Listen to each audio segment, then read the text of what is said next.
Hey, what's up guys? Welcome back to the channel. My name is Frank Mularcik, and in this video we're going to be taking a look at the PE ratio and just doing a little bit of a discussion of what exactly is the PE ratio. I'm going to go through an example of how to calculate it, and a few different ways to calculate it actually, and then we're going to talk about what it's used for and how to use it, and some nuances behind it. So I wrote a bunch of notes down for this video, and it's kind of a lot, so I hope the video isn't too long, but I want to include all this information because I think it's really important to get a good comprehensive understanding of what the PE ratio is, and really allow you to apply it and make informed investing decisions when looking at various stocks. So the PE ratio is basically one of the simplest and most common metrics that a lot of investors use for just looking at quick valuations of stocks. And it's basically just the price of the stock divided by the earnings per share of the company. And if some of those terms don't exactly make sense, the price of the stock is simply the price that the company is trading at on the market. So we'll look at an example of that in the future. And earnings per share is just the net income attributable to the company divided by the number of shares outstanding. So it's basically the earnings of company per every share that there is. So my next video is actually going to be a stock analysis on NextEra Energy. So I'm going to use some of their financial numbers real quick to actually show you some of the math behind the PE ratio. So if we take a look at this quick little spreadsheet I made right here, we're actually going to be looking at numbers from the end of 2020, so December 31st of 2020. And as you can see, on December 31st, the stock price of NextEra Energy was $77.15. And then from there, I pulled some of these numbers from their annual 10K report, which I'll leave a link to in the description if you want to verify those. But their net income for 2020 was $2.919 billion. And at the end of 2020, they had shares outstanding of around 1.96 billion shares. So if we basically, what we do there to find the earnings per share is we just take the net income divided by the number of shares. So then we get $1.49. So that's basically saying for every share that you own, NextEra Energy is producing $1.49 of earnings. And this valuation number here is going to come into play a little bit later when we calculate it a second way, but basically the valuation is what the general stock market is valuing the company at, and as of December 31st, 2020, that was $151 billion. And the way you get that is just taking, the share price of the company, $77, and you multiply that by the number of shares, and that gives you the total valuation. So there's two different ways here that we calculated the PE ratio. I'm basically just showing you, how the numbers work, because in some of the calculations, if you break it down even further, some of the factors cancel out sort of, so you can do it different ways. So the first way we're doing is we're just doing the traditional way of how the PE ratio is described, just taking the price of the stock, dividing it by the earnings per share. So we're taking this $77 of the stock, dividing it by the $1.49 of the share, or earnings per share, and then we get a PE ratio there of $51 or 51.8, and there's no units for that. And if you know anything about math and how units work, the units on the share price here is dollars, and the units on the earnings per share is dollars. So when you divide those units cancel out, and then you're left with no units on the PE ratio. And then if we look at the PE ratio on this different perspective, basically another way to look at it is just saying the total valuation of the company divided by the total net income that it produced. And that is a little bit more useful later on with what I'm going to talk about. So in this case, we basically just take this total valuation here of $151 billion and divide it by the total net income for 2020 of $2.919 billion. And that's how we get to that 51.8 number. And so this is basically the PE ratio at the end of 2020. And I just took a screenshot here from Macro Trends, which shows the PE ratio at the end of every quarter for the company. And they have the PE ratio at the end of 2020 as 51.58. So there's probably like some little rounding things there that can come into play and basically make those not exactly the same, but essentially we calculated the correct PE ratio for that time period. So in this specific example, we actually used the trailing 12 months earnings to calculate the PE ratio. And basically what that means is we use the earnings from the past 12 months or the past year to calculate that PE ratio. And then we use that in our calculations there. And, I didn't explicitly say it, but like I said, we use the total earnings from the 2020 10K report. So that's basically saying all the earnings that the company earned in all of 2020. So that's, the trailing 12 months in the past. And another method is to use forward earnings. And what this means is that you use the earnings or the net income, the earnings per share or the net income from the most recent quarter. So in this case, we could use 2021 Q2 because those just got released about a month ago, I think. We could use those earnings. And then we could just multiply that singular quarter number by 4 to get, an annualized prediction sort of what we think the earnings will be over the next year. And then we can use that to calculate the PE ratio, for the upcoming year sort of. And, these are two different methods, and generally the results aren't going to be drastically different. Sometimes they definitely can be. But they can have a difference, and so you should consider which one you're using, or at least be aware of that and be aware of the nuance there. So for example, if you think the past year is a very good representation of what their earnings are on a typical year and what they will be moving forward, then you might want to use the trailing 12 months PE ratio. But if you think the most recent quarter is a better representation, and for some reason the last 4 quarters were a little bit skewed, then you might want to use the most recent quarter and predict it out into the future when you're calculating that PE ratio.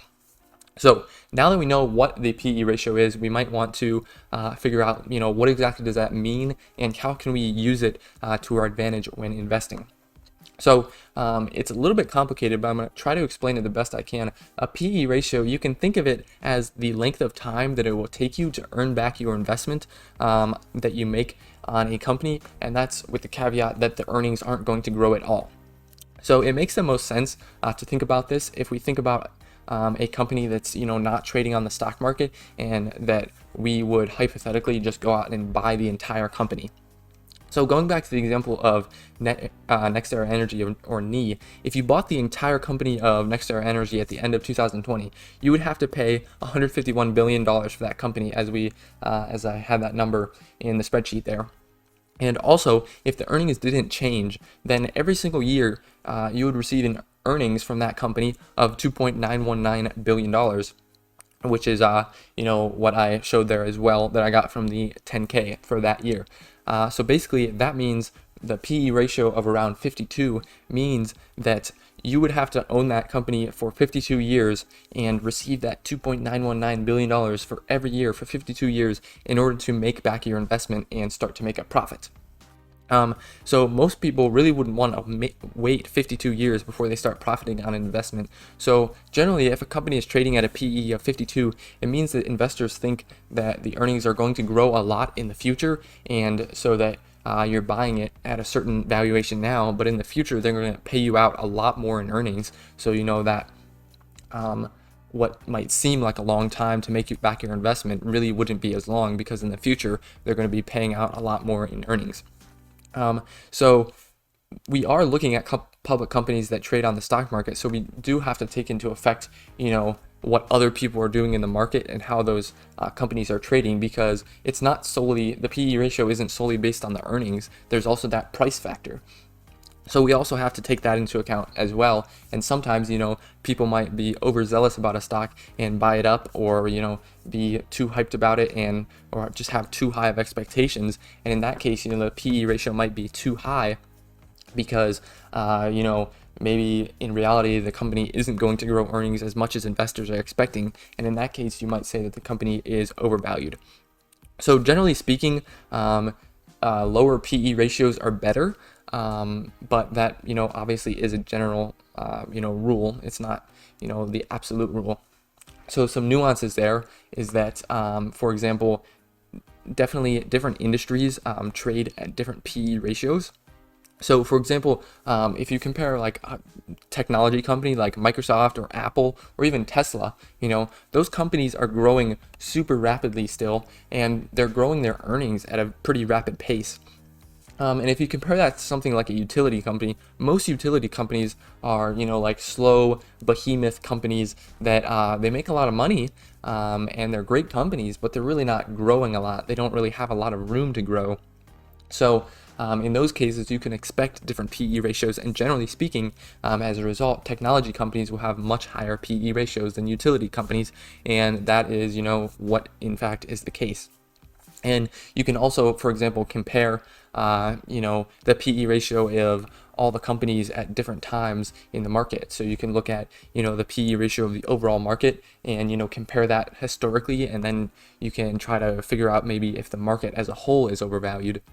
And then also you can, like I said, because of certain sectors having, different potential there for growth, often it's a lot better to compare the PE ratio of a company to other companies in its sector as opposed to just all the companies in the market. And then one of the other things that I want to point out is that sometimes some sectors really just aren't the best suited for PE ratios because of the fact that they use earnings in that calculation. So for example, financial companies, banks and stuff like that, and then also companies in the real estate sector that invest in real estate. Oftentimes PE ratio isn't the best metric to use there because, they have a lot of business and tax practices that can sort of skew the earnings and skew what the earnings actually were compared to, what they look like on the books. So it's a little bit tricky there, and sometimes, so for financial and real estate companies, sometimes the PE ratio just isn't the best metric to use. So for me, on a personal level, I sort of use PE ratio as a starting point when I'm trying to determine if I think a company is undervalued or overvalued. So it's a pretty simple metric because, you're just looking at the price and looking at the earnings, and sometimes lots of factors can affect both of those and, skew those in one direction or another. And, there's just a lot of things that can go on there beyond just the price and earnings of the company that you want to pay attention to.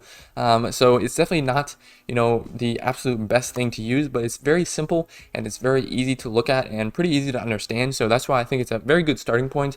There's definitely better methods that can give you a much better picture of, the financial health and how the company is looking and how the company is valued, but those are definitely more complex. And so I think for a lot of people, PE ratio is definitely a good starting point. And, after you look at that, then you might want to dive a little bit deeper and look a little bit more at some other valuation metrics. But for me, it's just a great starting point, and I think for a lot of people as well, it's a good starting point and just something that's good to understand as to how those different factors can affect the PE ratio and what the PE ratio means in that context. So I hope this video gave you guys a better understanding of the PE ratio. If you do have any questions, let me know in the comments below, and also let me know if you think there's anything you wanted to add or that you also think is important to note about the PE ratio, because I think it's definitely something that a lot of people look at, but I think a lot of people don't have a good enough or a nuanced enough view of it to make the best use of it. So I just want to thank you guys for sticking around to the end of the video. I'm sorry it dragged on too long, but I just wanted to include all this information as I felt a lot of it was pretty important to gain a complete understanding of the PE ratio and what it means. So thanks again, and I will see you guys in the next one.